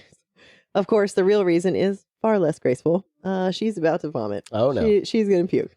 Unfortunately, Killchip spots her mid-hurl and is not looking too impressed with our assassin. Yeah, when I read that part, I could literally feel his eyes roll when he looked at her. Like, ugh, great. Oh, come on. She's been in the salt mines for a year, man. Give her a break. Killchip has very high expectations. Anyways, so she wipes her mouth, straightens up like nothing happens, and they don't even talk about it. Yeah. Let's move on. All right. We got to talk about it. The biggest thing, the competitors. Yeah, the competitors. Who is your biggest threat? I mean, obviously, the guys who are shackled up, the Eye Eater and Scythe, they sound pretty badass. They were given alternate names where everybody else is just kind of known as their name and a title. These guys actually have actual pseudonyms. Is that what they're called? Yeah.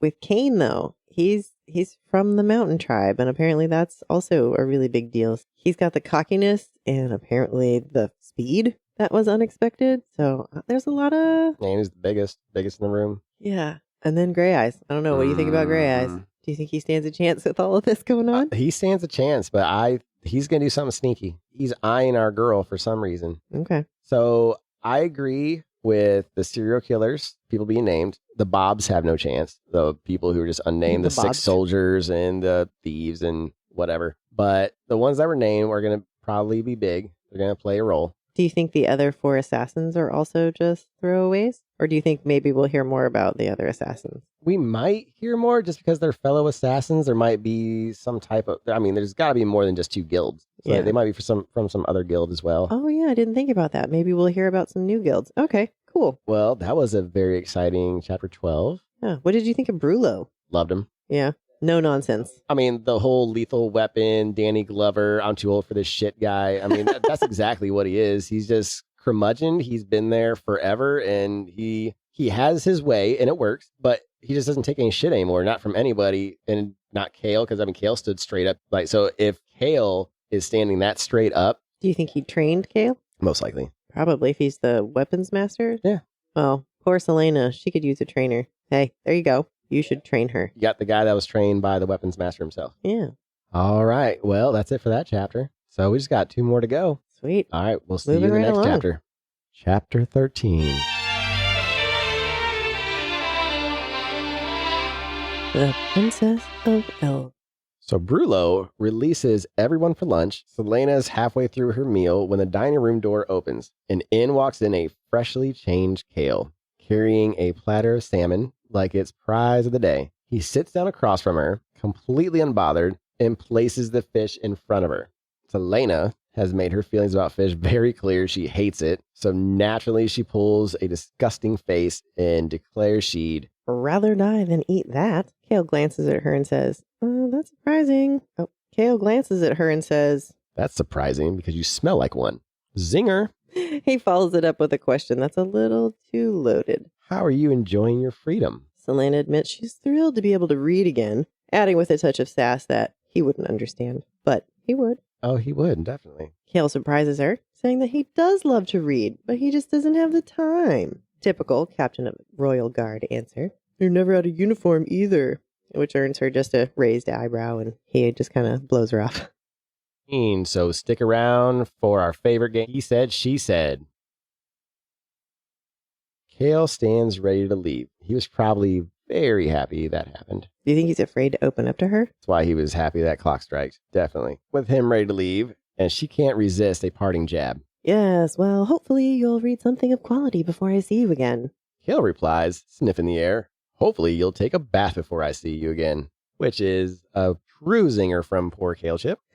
Celaena sighs dramatically as he leaves, already plotting her revenge. Then, with nothing else pressing, she prepares for a luxurious afternoon of reading on her balcony. That sounds absolutely lovely. The following dawn, we have moved forward. Kale enters Celaena's suite to find her in the middle of a workout, absolutely crushing a set of chin-ups. Get it, girl? Better not be kipping.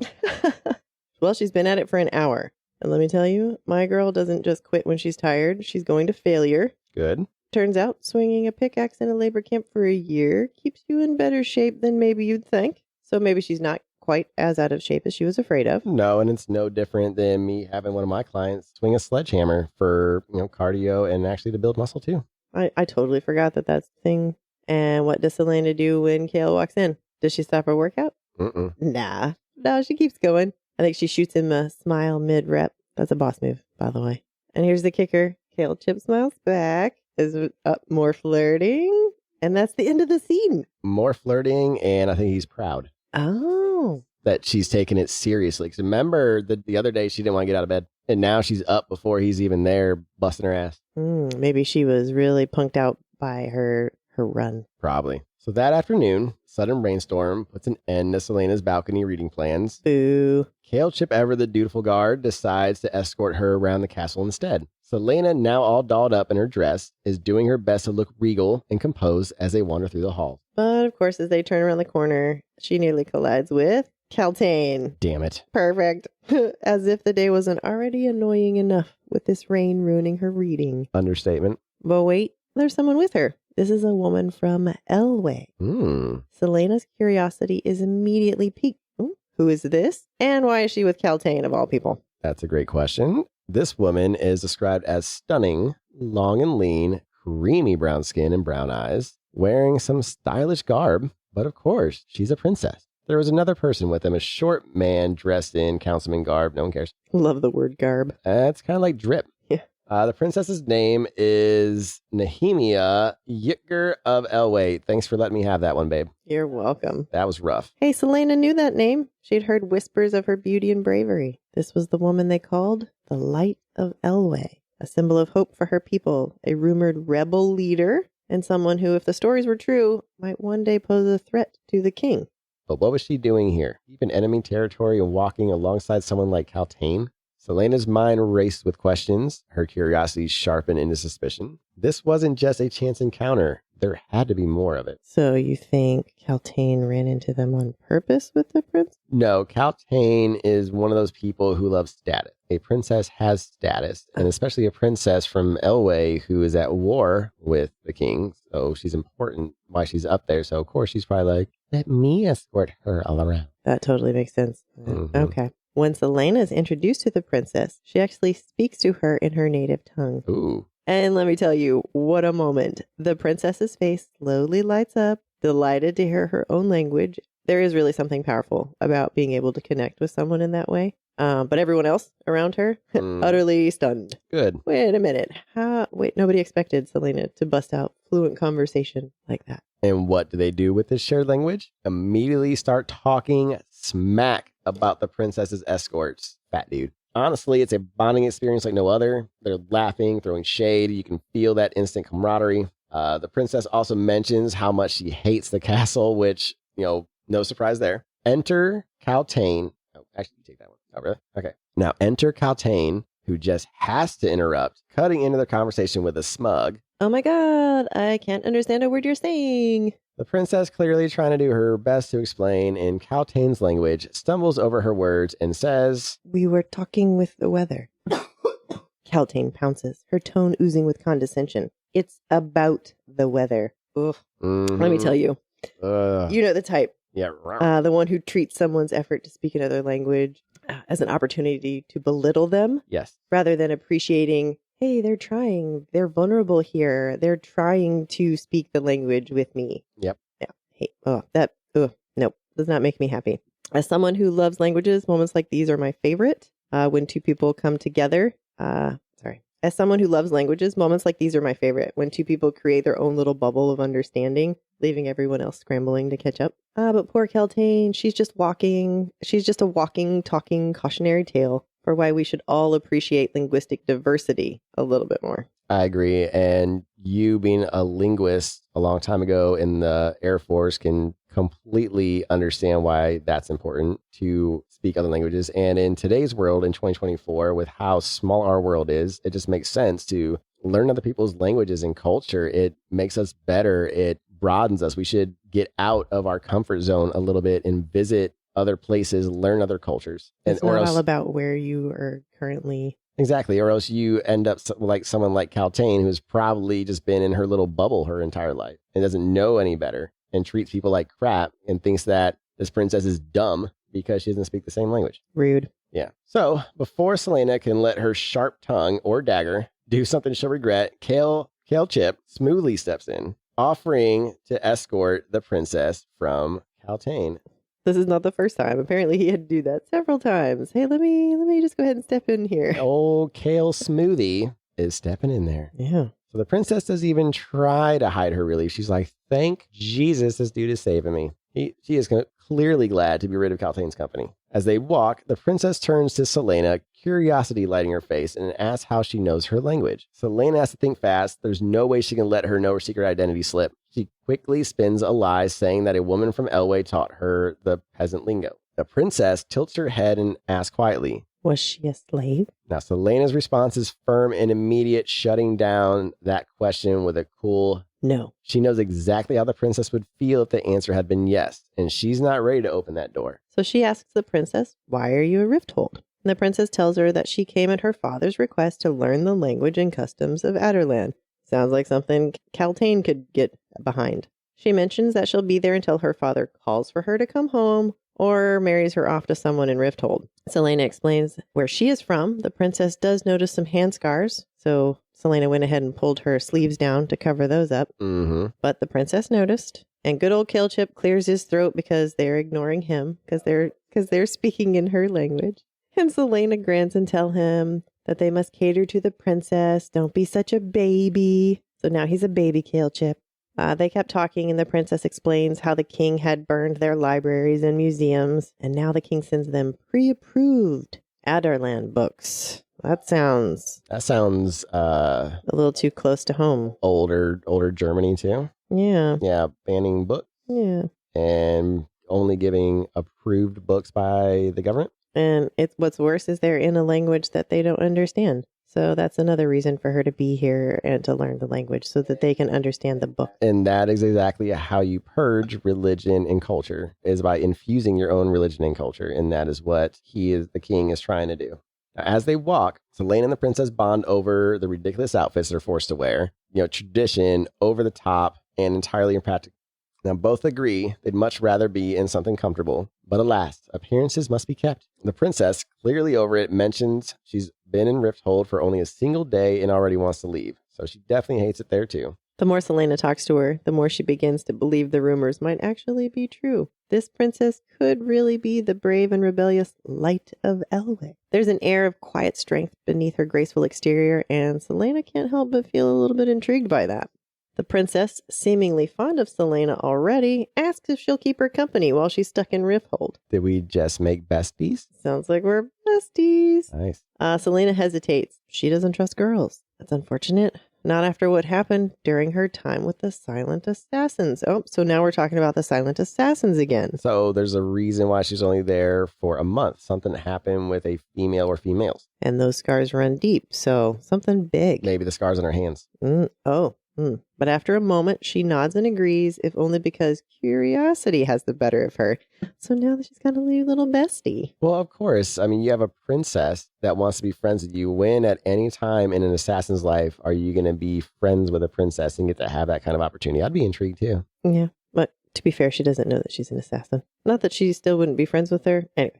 All right, so Kale, Chip, and Celaena escort the princess to the king's court where they leave her. As she disappears through the doors, the scene shifts. Kale Chip watches Celaena during lunch, creepy, noting how much she eats. That's even creepier. Is he judging what she's eating or judging how much she's eating? Well, it's more than anyone he's ever seen. Okay, judging how much. What a jerk. I don't know that it's that. Just impressed, maybe? Like, oh, wow, she can really put that away? I don't know. She's young. Well, she teases him about being quiet and asks what he thinks of the princess. And he mutters, "The headstrong girl?" And immediately regrets it, bracing for the incoming lecture. Celaena predictably presses him. What's wrong with headstrong girls? He deflects, saying he prefers a certain type of woman. Probably like a stick in the mud, someone like Caltaine who is not well versed in other people's cultures, who is high society, as you will. She will do as she is told. Basically. Well, she doesn't let it drop. So their back and forth is charged as always. But beneath the banter, Kale seems uneasy. And he's just learned that the royal hounds were found half-eaten. What? Yeah. Chapter 14. Stick around for our favorite game, He Said, She Said.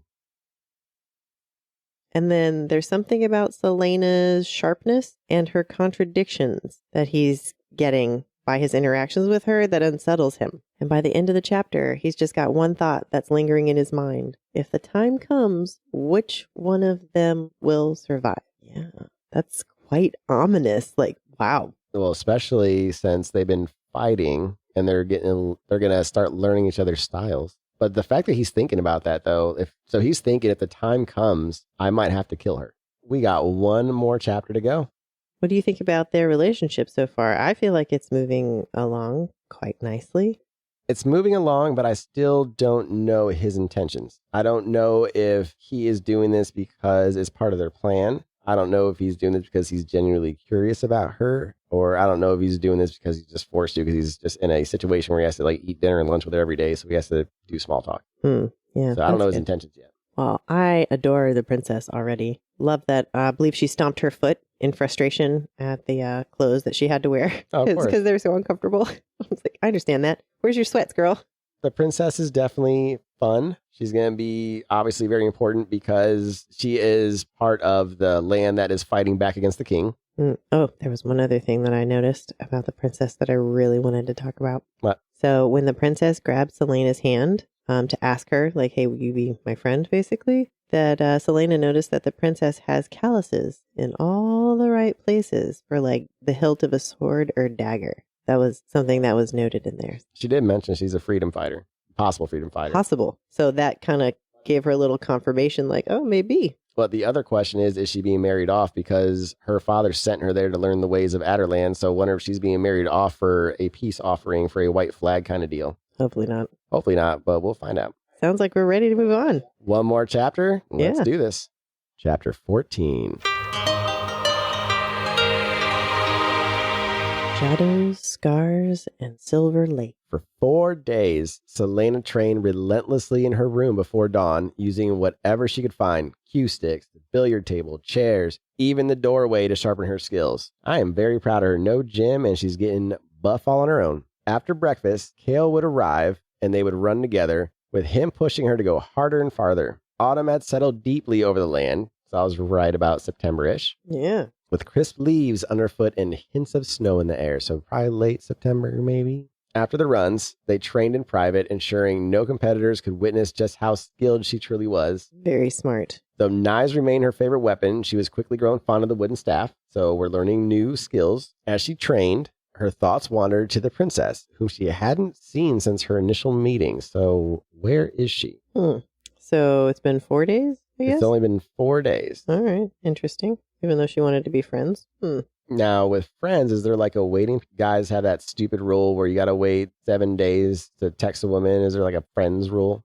Okay, good. Both of those rules are dumb. Anyways, Kale Chip always came for lunch, and afterwards she would join the others for a few hours of training under Brullo. Most of their training was to make sure they could use weapons, but Brullo would really praise Kane, which really upsets our girl because she hates him so much. But she's remaining steadfast in her decision with Kale Chip to stay in the middle of the pack. Smart. She's not getting any praise. She's not getting any condemnation. Just be right in the middle. And she wonders, actually, if this is how everyone else felt at the Assassin's Guild, with Arabin giving her all of the attention all the time. Ooh. She thinks... Jealousy. Yeah. Is this how everyone felt about her, how she feels about Kane? Reflection. And this is what we might not know until Assassin's Blade. Yeah. We don't know her past. We don't know how far back they're going to go in her past before that book. Now, the day before the first trial, alarm bells start going off. Alarm bells in her head, actually. There's not alarm bells in the castle. Kale Chip isn't at breakfast. And doesn't practice with her either, but sends her guards to escort her to training. Oh, that's weird. He didn't show up for lunch either. So no lunch, no breakfast. And she feels something's off. She feels weird being with the others and him not being there. The other competitors, trainers are there, but not Kale Chip. Oh, that's interesting. Here's the other interesting thing. Brullo also isn't in the meeting hall, which is odd. And there are far too many guards compared to normal. Now, Knox Owen, the gray-eyed guy, the young thief from Heranth, apparently, mentions to Celaena that he also notices something's off. Well, it's nice of him to introduce himself. She tells him that she's actually heard of him. And then they talk about Kane and Kane's little lackey, Varen. Did you see that ring? Or here, you see that ring that he's wearing? Yeah, he has a large black ring with a iridescent stone. And he's wearing it to practice. Which is odd. So could it be magic dampener? I don't know. That's interesting. All right. The young assassin named Pelor joins them, and he tells them about Bill Chastain, the Eye Eater. He's dead. Well, real quick, we have a name for another assassin. So he's not a nobody. Pelor. Oh, yay. Okay. Because, yeah, we didn't learn about him. All right. Pelor. So he's not an off guy. He's got a name. And the Eye Eater's dead. The easiest name to frickin' pronounce, Bill Chastain, he's dead. Well, wonder if she did that on purpose. Well, they said it looks like someone ripped him wide open. Was it the gray-eyed man? See what I'm saying? Just after that, a guard enters and tells them that Brullo will not be coming and that they have to train on their own. So now everybody's kind of freaking out a little bit, and she just kind of walks away from Nox and Pelor. Yeah, she's got to get her mind right with all this going on. So, probably to get her mind right, she starts snatching up a belt strapped with throwing knives. Celaena takes up a place near the archery targets, and gray-eyed Nox joins her at the next target to practice throwing his knives. They kind of do like a little knife off, and Celaena keeps hitting the target, which I think is kind of weird if she's trying to stay middle of the pack, but okay.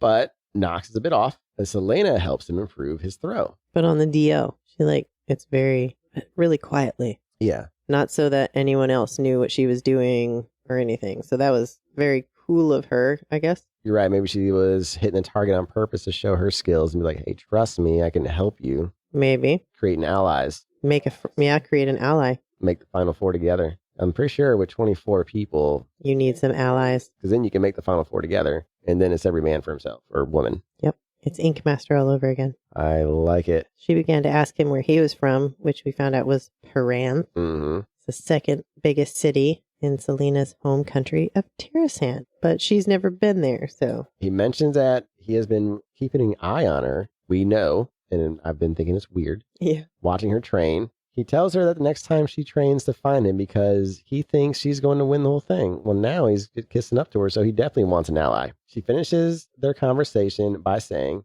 and let's hope neither of us winds up like the Eye Eater. He also mentioned that Kale was a great trainer. Yeah. So he noticed that as well. Well, Nox has been noticing her from the get-go since the throne room. He's the only one that's really been noticing her. Maybe Kane, but definitely Nox. Yeah. Right. Maybe he knows her, and we don't know that he knows her. And that's what I'm wondering. Is he older? Is he older than her? Does he know her from before? I'm intrigued by that. All right. In the next scene, we find Celaena on her balcony reading. And of course, enter Kale Chip giving her crap for it. Hey, he's getting smoother and getting more zingers. Yeah. She tries to pry info out about the Eye Eater's murder, and of course he deflects. No, can't talk about an ongoing investigation. She asks him where he's been, and he says he's been in a meeting with Dorian for 3 hours. That sounds like a lot of fun. But what were they talking about for 3 hours? Are they planning and plotting? And then she asks him, how long you guys been friends? And we're going to finally get some backstory on Kale Chip. Finally. Now, he was skeptical at first to tell her about himself, but he felt it was worth the risk. So that makes me think that he actually does want to be friends with her. Okay. Now, we find out that he and the prince grew up together, kind of forced to be close as kids because they were the only kids in the castle the same age and status. They did everything together, but Kale's father moved them to Anil when he was 13 for their family to rule that area. And that's what's called the City on the Silver Lake. So Anil is that. Its citizens are natural warriors from birth, and they fought the wild men from the White Fang Mountains for generations. Oh. That's where Kane's from, is the White Fang Mountains. Kale Chip's people fought Kane's people. Okay. So I wonder if Kane remembers or knows that or even gives a shit. I don't know. That might play. I'm not sure. Well, in the past 10 years, it became easier for the Anil warriors, and the White Fang was one of the first conquered of Adderley. So it was rare that they were put into slavery because the men would kill the women and children than themselves to escape such a fate. Yeah, they didn't want their families to be slaves. So Kale's dad wanted him to join the royal council, and with control of the mountains, his father felt it was time for him to focus on politics. But he missed Rifthold and his best friend Dorian and convinced the captain of the guard to make Dorian convinced the captain of the guard to make Kale an apprentice with the help of Brullo. So Brullo did train him. Oh, yeah. Kale abdicated his title to his younger brother, and there was silence in Kale after he told Celaena that, because he mentioned that his father didn't object when Kale left. So that tells me that his father didn't give 2 shits about him. So that's some trauma that Kale's holding on to. Yeah, but he's like, listen, this is what I want to do, and if you're not cool with it, fine. This is who I am, and this is what I'm going to do, and I'm willing to relinquish my title for that. So that's some dedication. And also, Kale seems like a very straightforward guy, so politics wouldn't suit him anyway. He doesn't seem the type that can really lie. Yeah, very straightforward. He's very honorable, unlike his father. I mean, let's face it, anyone in politics is not honorable. And then Kale, of course, asks her, like, what about you? What about your real family? He asks her what her parents thought of their little girl being an assassin. And then she tells him, hey, they died when I was 8. She was born in Thesson and became an assassin, went to Endivere, and now she's at Rifthold. Like, that's it. She's got a very short, to the point story there. There's not a whole lot going on. No, she's not divulging anything to him. No. She is keeping herself 100% guarded. Yeah. Probably sucks for Kale because he's given himself out there and he's like, reciprocate. She's not reciprocating. So he proceeds to try to probe her. He asks about the scar on her right hand. She tells him when she was 12, Arobin decided she wasn't as skilled with her left hand. And when she was with her, as she was with her right hand in swordplay. So he gave her a choice. This is pretty messed up. He could break her right hand or she could do it herself. So she said, you're not doing it, I'm doing it myself. She slammed her own hand in a doorway. And it broke so bad, it took months to heal. So actually, that might be where her scars are. That's where her scars are from then. And then she says to Kale, I bet Brullo never did that to you. Trauma right there. Yeah. I mean, when you're an assassin, you can't feel, you can't have emotion. You do what you're told. And you have to be good at everything. So, the best way to do that is, okay, I got to take away your right hand. And he just broke that. He said, I'll do it or you do it. Yeah. And actually, I think it told the king of assassins a lot more about who she is as a person, because he probably would have been more disappointed if he'd done it himself. But the fact that she did it herself and took it upon herself to do it meant more to him. And that's probably why he favors her more than all the other assassins. Oh, she definitely got points for that one. No doubt about that. All right. So he asks her, Kale asks Celaena, are you ready for the next day? She lies. Sure, of course I am. I'm totally ready. He says goodbye and leaves. We finish the chapter and this week's discussion with Celaena sitting on her balcony in silence, thinking about everything Kayla just told her and how their paths made them different yet similar. All right. So a couple things to unwrap with this chapter. So let's just start at the beginning.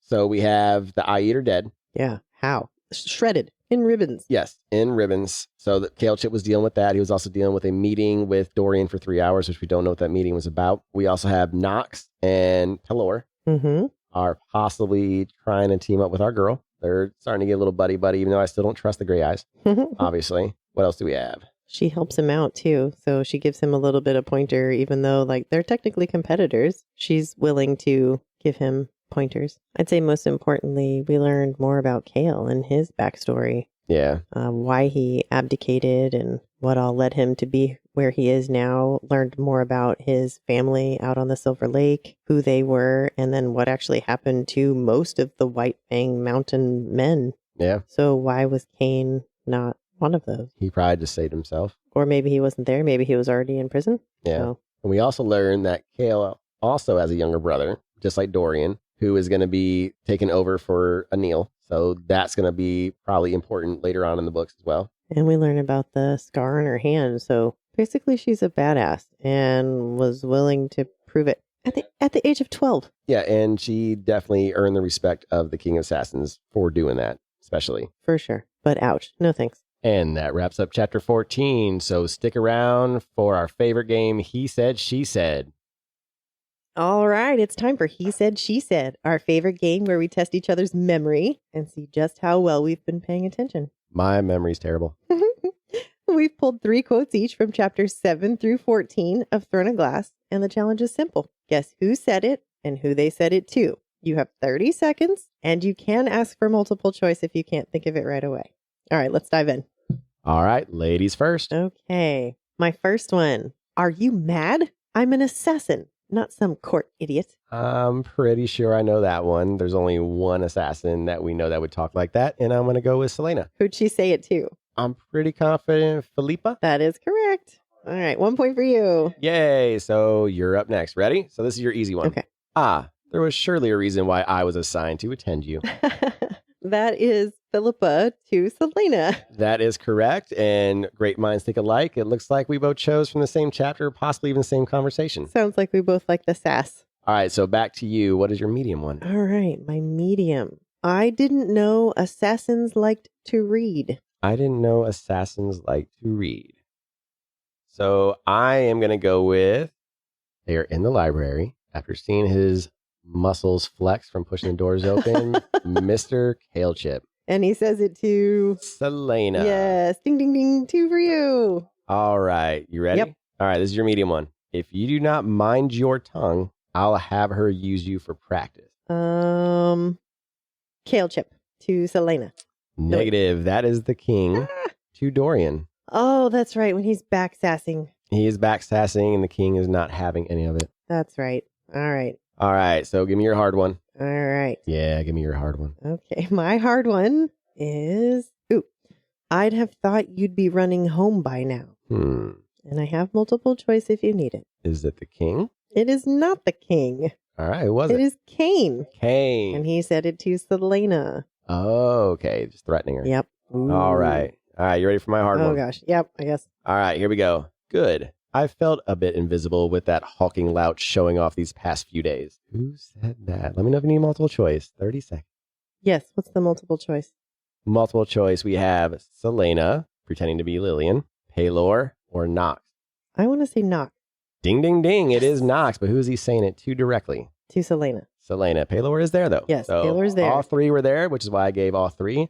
They're talking about Cain, of course. Ooh, okay, 2 for me and 2 for you. All right, so we tied up. So I do have one more if you want one more. It was like a side one just in case we had the same ones to see if we might have a little tiebreak. If you get this one, I'll give it to you. Okay, all right. Ready? Yeah, what is it? All right, so I had this one as my possible other easy one. Oh. So you should be able to get this. Okay. It's the most foolish thing I've ever seen. I'd sooner enter a castle made of sand. That is Nehemia to Celaena. Perfect. Yay. Celaena as who? As Lillian. As Lillian. All right. So that is it for our game. Congratulations to our winner, Genevieve. Woo, woo, woo. And I'm pretty sure some of you at home got all of them, hopefully. Let us know in the comments what your answers were and how many you got right. All right. Let's move on to our recap. That was a blast. But now, let's get serious. Ladies and gentlemen, welcome to the very first Assassin's Whisper. This is our brand new segment where we break down the secrets, schemes, and snark from the chapters we've covered this week in Throne of Glass. Think of it as the recap you didn't know you needed, but definitely deserve. Complete with banter, insights, and just the right amount of disorder to keep things interesting. Since we didn't do this segment in our first episode, consider this a level up. You're officially in on all the good stuff now. So grab your cloak and dagger and let's whisper some secrets, shall we? Well, I heard Celaena can't even look at that castle without feeling like it's alive. And not in the cute enchanted fairy tale way. This place has secrets and none of them are good. It's oppressive, suffocating, and you can tell it's more than just bad vibes. That castle feels like it's watching. Well, I've got something about Dorian and the King that's worth a whisper. They're dynamic. Frosty doesn't even cover it. Dorian's all charm and smiles, but every interaction with the King feels like he's walking a tightrope. And that moment when the King locked eyes with Celaena, that was no coincidence. He doesn't just look at people for fun. He's calculating. The question is, what's he figuring out? And while we're talking about Dorian, let's unpack his game here. Is he genuinely interested in Celaena, or is this part of some bigger move? He's smooth, sure, but smooth can also mean slippery. I want to root for him, but there's something about him that feels layered, like he's hiding something. Then there's Nehemia. She's been quieter than I expected, but she's clearly watching everything. That silence isn't complacency, it's strategy. Nehemia is the kind of person who's always 10 steps ahead, and I wouldn't be surprised if she's clocked every major player in the castle already. Okay, but let's get into the real nightmare. The royal hounds and the eye eater. Brutal, calculated, terrifying, whatever. Or whoever's behind this isn't just out for blood. It feels like a message. And while we're on the topic of not to be trusted, can we talk about Gray Eyes? That guy is shady, full stop. Oh, and what about the clock tower? That symbol on the ground isn't just there for decoration. You can feel it. This is the breadcrumb that leads to something dark and probably horrifying. Sarah J. Maas doesn't do throwaway details, and I'm betting this one is going to be huge. And let's not forget the tangled relationship between Celaena, Chaol, and Dorian. Chaol's protectiveness, Dorian's flirtation, and Celaena's guarded independence. It's a recipe for disaster, but it's the kind of disaster I live for. Everyone's playing their own game, but the stakes are only getting higher. And that brings us to what is looming ahead. The first task is hours away, and whatever's hunting in the castle, it's not waiting for an invitation. Things are about to get messy fast. That's it for this week's Assassin's Whisper. What do you think, listeners? What's your theory? Does Dorian have a hidden agenda, or is he just bad at being genuine? And what's your take on Gray Eyes? Let us know. Thanks so much for joining us for this episode of Booked for Two. If you're loving the journey through Throne of Glass, make sure to subscribe to the podcast so you never miss an episode. And don't forget to leave us a review. It helps other book lovers find us. You can also follow us on Facebook, TikTok, and Instagram at Booked for Two Podcast for updates, fun extras, and all things bookish. New episodes drop every Thursday morning at 6 a.m. Central, so mark your calendars. And if you like to read ahead, keep an eye on our socials every Saturday. We'll announce which chapters we're covering in the next episode so you can follow along. Until next time, keep turning the page.